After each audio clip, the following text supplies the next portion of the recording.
Hi everybody at home, it's Teacher Cassie. Today I wanted to tell you a very special story.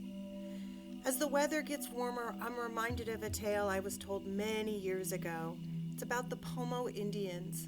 They're a native tribe that doesn't live too far from us. They live by a beautiful lake called Clear Lake. And there they lived for many years.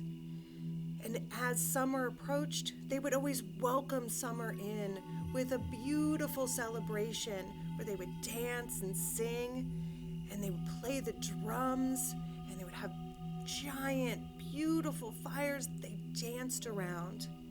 And right as summer began and they were welcoming the warm weather in, they held a beautiful, beautiful celebration. And they beat their drums, and they laughed, and they sang, and they danced. And their laughter and the sound of their drums and the smoke from their fire traveled all the way up to the moon. And there, on the moon, was La Luna. Oh, she was the moon goddess, and she looked down upon the Pomo Indians and said, "Oh my goodness, oh, look at them and all the fun they're having. I have to join them." So down from the moon came Luna. And she came down to the Pomo Indians and said, "Oh, I heard your laughs and your joy, and I wanted to see if I could play with you too." And the Pomo Indians said, "Please join us." And they laughed and they sang all summer long. They swam in the clear, clear lake. They picked flowers, made daisy chains, and over the summer, Luna fell in love with the Pomo Indian chief. And oh my goodness, the fun they had, all the singing and dancing, and they would lay in the tall grass for hours, just dreaming of the world and feeling the warm sun upon their face. This went on all summer long. But then the weather began to cool, and the weather changed, and the season began to change, and it came to fall. And Luna looked at the Pomo Indians and said, "Oh, I'm so sorry. My heart is so full from all the joy you've given me, but it's time that I must return to the moon, for I must help to make the seasons change." And the Pomo Indians were sad, but they understood that that was Luna's job. And Luna went back up to the moon, and there she looked down upon the Pomo Indians, and as they celebrated all the joy they had had,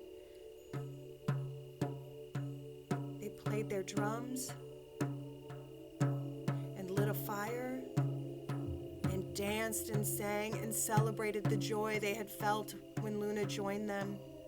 The Pomo Indians were still sad, and the saddest of all was the Pomo Indian chief, who missed his beloved.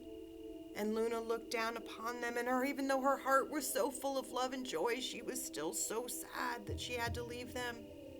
And when she looked down upon them, she began to cry. And their drum beats got louder and louder, and thunder came, and the rain came. And as the rain fell down upon them, washing over them and hitting the ground, they turned into beautiful diamonds. For that rain was no regular rain. It was Luna's tears, her tears of joy and sadness of having to leave them, but still filled those tears with all of her love for the Pomo Indians. And when it fell and hit the ground, it didn't melt away. It became a diamond. They were moon tears that were diamonds all around them, filled with all of Luna's love and all the joy she had. It's one of my very favorite tales. And in Lake County, you can indeed still find Luna's tears. I'd like to show you one of them. I have one of them. It was given to me as a gift.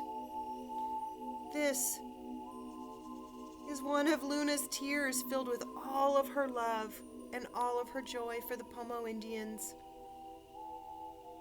It's also called a Lake County diamond.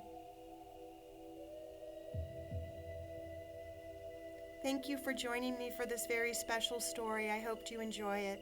Have a wonderful day. Stay safe.